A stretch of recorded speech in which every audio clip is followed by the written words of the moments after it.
Bueno, ¿cómo te va? Estuvimos viendo en la primera parte esto de la calidad de vida del adulto mayor y qué herramientas podemos usar cuando hablamos de controlar su supervivencia y también su seguridad. Hoy nos convocan las otras tres estructuras de esta pirámide de Maslow para poder darle al adulto una correcta calidad de vida o de envejecimiento también. En esta instancia vamos a hablar primero acerca de la importancia de la familia. Te dejo una plaquita para que la puedas ver de color amarilla. En esta familia es importante para el adulto como para todos nosotros porque es el lugar donde uno desarrolla su máximo potencial. Es decir, donde crece, donde se desarrolla, donde se multiplica, donde encuentra su productividad en el contexto de la familia. El adulto no dicta de esto distintivo y forma parte de la familia y como consecuencia la familia le es una estructura de contención mucho más grande que otros estilos de estructura.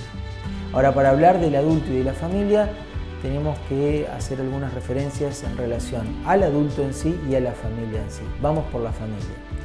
Podríamos nominar hoy como tres grandes tipos de familia. Dentro de la estructura gerontológica tenemos una familia tradicional, triangular, en donde están el abuelo, los hijos, los nietos y los bisnietos incluso, de ahí para abajo. Pero hoy estamos encontrando en la sociedad otros estilos de familias. Por ejemplo, tenemos lo que le llamamos las familias disgregadas, es decir, aquellas que por distintas causas no tienen esta estructura, pérdidas o separaciones. Pueden ser en donde el adulto se siente como más desprotegido porque no encuentra, digamos, ese núcleo. La importancia es que nosotros podamos intervenir en eso y hacerle notar la importancia del adulto ahí, en el lugar donde está y en la estructura de nuestra familia. Y otro grupo de familias son las aglutinadas, es decir, que por distintas causas la casa, el nido vacío, se vuelve a llenar, ¿no?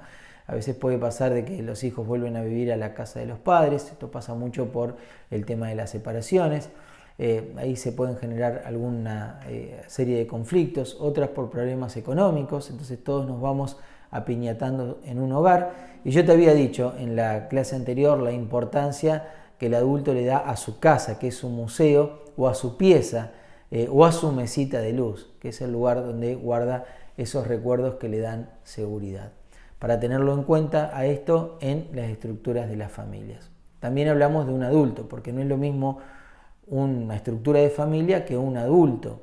El adulto lo vamos a clasificar en dos grandes grupos y no lo hacemos por décadas de edad, no porque tenga 70, 80, 90 es más o menos adulto, sino que lo categorizamos por su funcionalidad. Podemos tener un adulto que es autoválido, que es independiente o autónomo, y podemos tener un adulto que es dependiente y que requiere de la asistencia de otra persona, de un tercero. Bueno, ese estilo de adulto con ese grupo de familia, ahí se produce un combo muy especial, pero llega un momento en donde la familia tiene que tomar una decisión en relación al adulto, ya sea que esté independiente, o que sea dependiente. En ese momento que nos toque hacer eso y poder prestarle atención a esta seguridad que la familia le tiene que dar al adulto, bueno, lo importante es primero que nos sentemos y lo podamos hablar con los hijos, los nietos o quienes los van a cuidar. Y ahí poder plantear tres cosas: si nosotros lo podemos cuidar, si podemos contratar a gente que vaya a su casa porque al adulto le gusta estar en su casa y que lo pueda cuidar de manera continua, o a veces se requiere institucionalización porque están mejores contenidos y cuidados. Entonces esta es una decisión que sería bueno que primero tengamos un acuerdo y también el acuerdo lo incluyamos a quien va a ser el protagonista de este acuerdo, que es el adulto del cual estamos hablando. Bueno, cuando nosotros lleguemos a ese acuerdo, lo primordial, o sea, tenemos que arrancar sobre una base. La base es que el adulto no puede quedar desprotegido. De ahí en adelante te dejo algunos ítems de recomendaciones para tener en cuenta. Por ejemplo, realizar un correcto diagnóstico de las necesidades del adulto, poder tener en cuenta la colaboración de la familia en el cuidado o en la atención económica o asistencial del adulto, contar con uno o varios profesionales idóneos para poder controlar el proceso del envejecimiento, entender cuándo el adulto necesita una asistencia mayor. Hay algunas patologías que no la podemos contener en casa ni por más buena voluntad que tengamos. Entonces ahí el adulto requiere una institucionalización donde las personas puedan estar mejores contenidas. Bueno, es importante también establecer rutinas en este concepto, porque la rutina al individuo lo estructura. Entonces, que sepan cuándo van a comer, al mediodía, a la noche, a la tarde, cuándo se bañan, cuándo ordenan la pieza, cuándo... Todas estas cosas al adulto le ayuda a poder tener una vida ordenada y también transmitirle una seguridad a sus días vividos. Así que en relación a esto de los afectos, a la familia, quiero decirte lo más importante. Lo más importante es que para el adulto vos sos importante. Que si el adulto fue un adulto bueno durante su madurez, te crió con cariño, te cuidó con cariño, te enseñó, te protegió, te dio lo que sos, te bendijo, está esperando ahora, a la vuelta de la vida, de que nosotros podamos retribuirlo de la misma manera. A veces la vida pasa tan rápido, a veces estamos con tantas obligaciones y tantas tareas que nos olvidamos de darle un vistazo a nuestros padres una vez por semana. Bueno, es bueno que nosotros podamos estar ahí y cuando estemos con ellos, te doy una correcta recomendación. Olvídate de la tecnología, olvídate del celular, olvídate de recibir mensajes, de mandar mensajes. Prestémosle atención esos 20 minutos, media hora, una hora que vamos a estar con ellos y hagámoslo sentir realmente las personas más importantes del mundo. Te lo van a agradecer en su proceso de envejecimiento. Bueno, vamos a la próxima placa, que es esto del reconocimiento. Como estás viendo ahí, esta plaquita de color verde. Te quiero dejar 3 conceptos básicos en relación a este tema. Primero, el concepto de la comparación.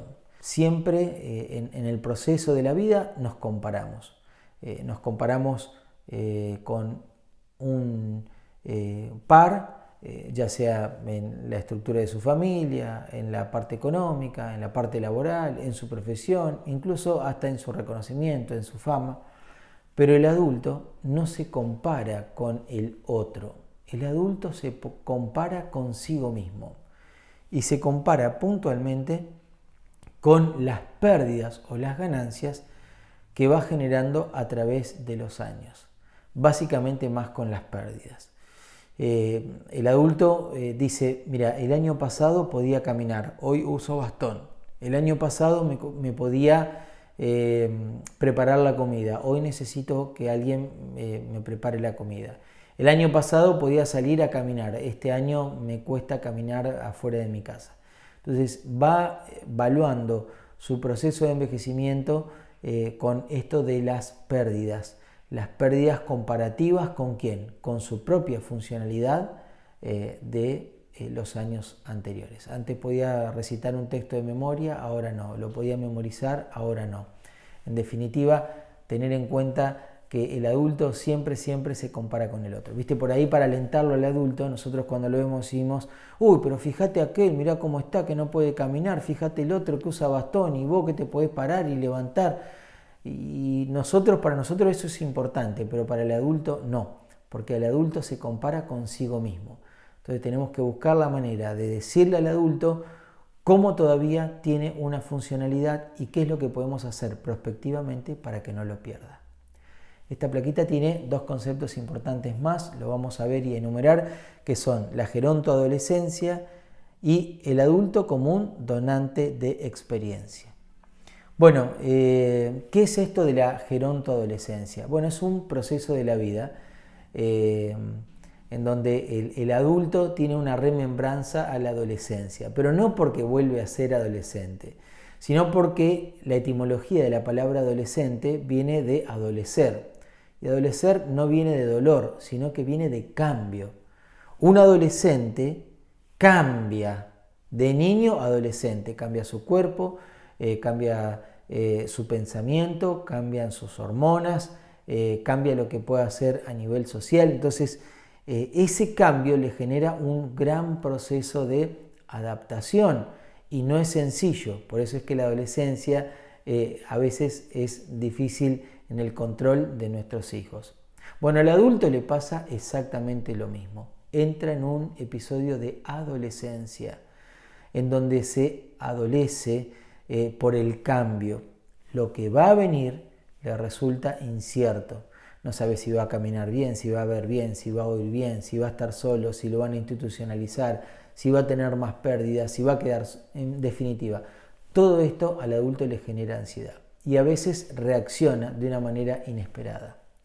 Te voy a leer un resumen de un estudio que hicieron en la Universidad de Maimonides, donde establecieron esto justamente de la gerontoadolescencia y ellos, dentro de todo el estudio, tomo este extracto para que vos entiendas cómo el adulto puede reaccionar en este momento. Lo leo y dice así: y al igual que en la primera adolescencia, el miedo que deriva en ansiedad y angustia puede tomar las formas de mecanismos de negación, rebeldía, queja, enfermedades psicosomáticas, sumisión resignada o llegar a acciones violentas contra sí mismo.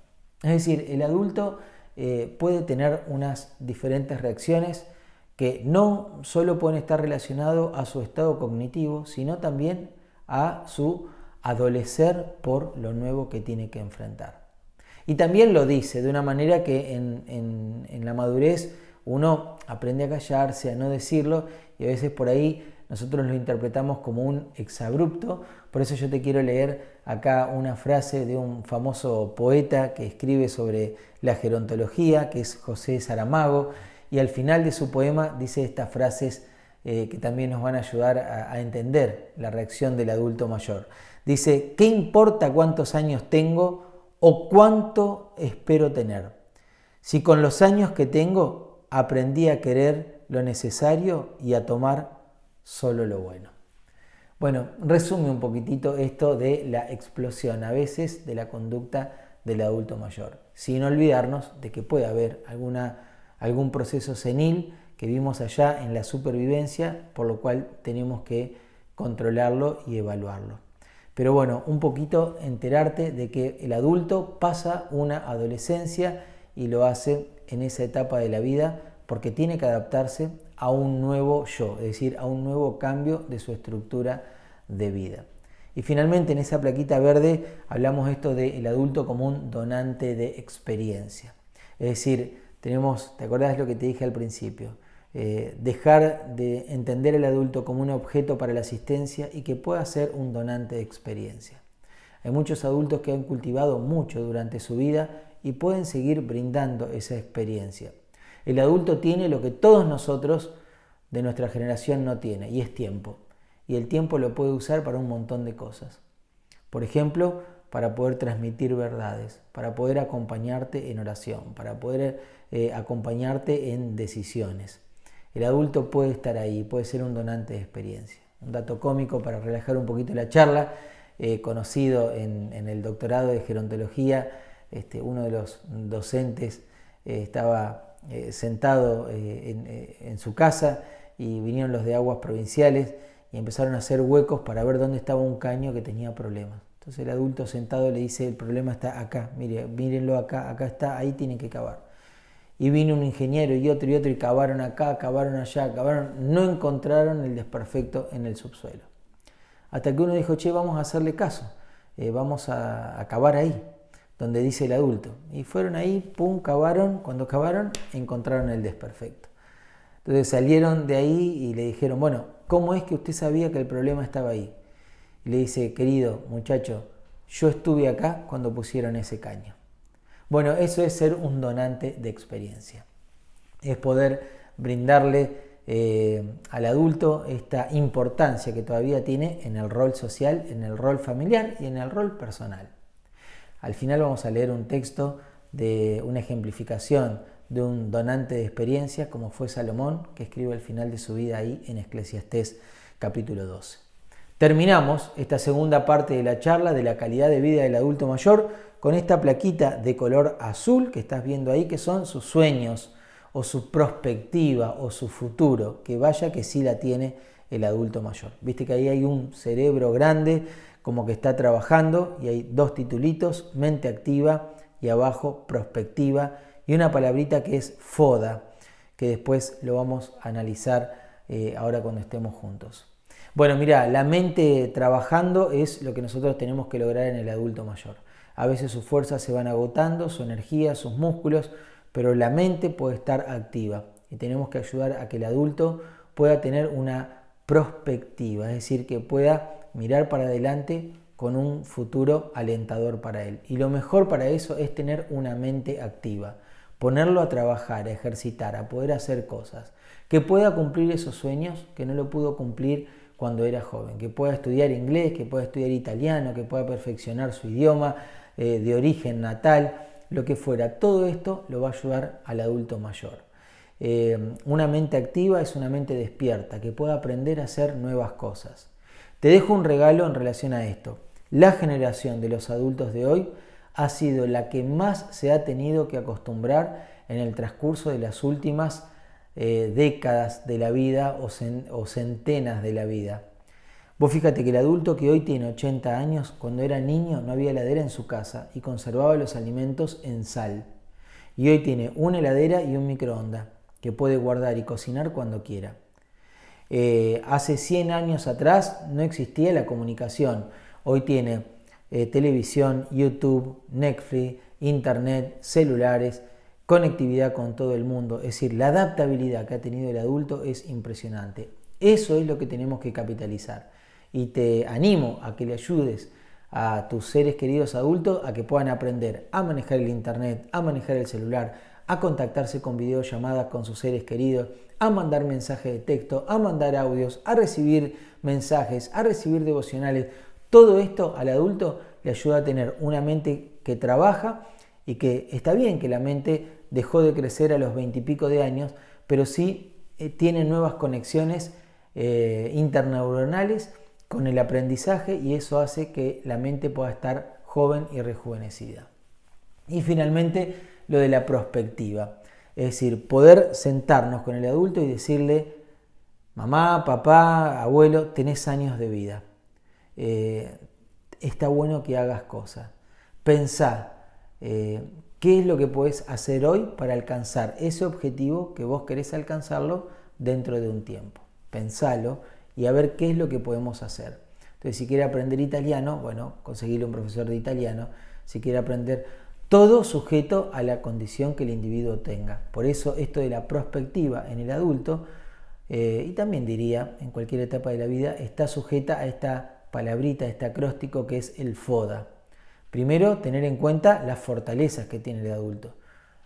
No le vas a poder decir al adulto que aprenda a hacer 100 metros llano, salto en alto, cuando no puede caminar. Entonces, las fortalezas del adulto. La oportunidad que tiene el adulto. A veces hay cosas que se pueden hacer y otras no. Las debilidades, lo que el adulto francamente no puede hacer. Pero en eso también marcar sus fortalezas, entender lo que sí puede hacer. Y finalmente las amenazas, es decir, qué de todas estas cosas pueden amenazar o atentar con la vida del adulto. Entonces eso obviamente hay que hacer de que no lo haga. Pero sí el adulto tiene que tener una mente activa y una vida prospectiva. Pensar en qué es lo que quiere o cómo se ve de acá a una determinada cantidad de años. Termino mi discurso con el sabio de los sabios, el adulto sabio de los sabios, que escribió 3 libros de la Biblia, pero uno fue el de Eclesiastés, que lo escribió en su adultez, y escribe acá en este libro tan precioso que es la Biblia, en el capítulo número 12, todo un relato en los primeros 9 versículos, 8 versículos, del proceso de envejecimiento del adulto. Yo sé que empieza: alégrate joven en tu juventud, pero después de ahí todo el verso está relacionado a lo que el adulto va perdiendo. El pelo blanco, va perdiendo los dientes, las fuerzas en las articulaciones, en los músculos, la debilidad en la cadena de la columna vertebral y de la médula. Todo está acá, léelo porque realmente es muy nutritivo. Pero Salomón termina diciendo esto. Leo la Biblia: y cuanto más sabio fue el predicador, tanto más enseñó sabiduría al pueblo, e hizo escuchar, e hizo escudriñar, y compuso muchos proverbios. Verso 10. Procuró el predicador hallar palabras agradables y escribir rectamente palabras de verdad. Qué hermosas palabras, las conclusiones de Salomón de su adultez. Un hombre que vivió su vida con sabiduría y que fue reconocido por eso incluso en su vejez. Qué bueno es que nosotros podamos vivir la vida así. La vida que tenemos, poderla vivir sabiamente, y si la vivimos sabiamente, poder ser reconocidos cuando seamos adultos en lo que somos, y que la gente pueda tenernos a nosotros como un referente de consulta, de oración y de clamor. Dios te bendiga ricamente y Dios quiera que haya sido de nutrición estas palabras para vos.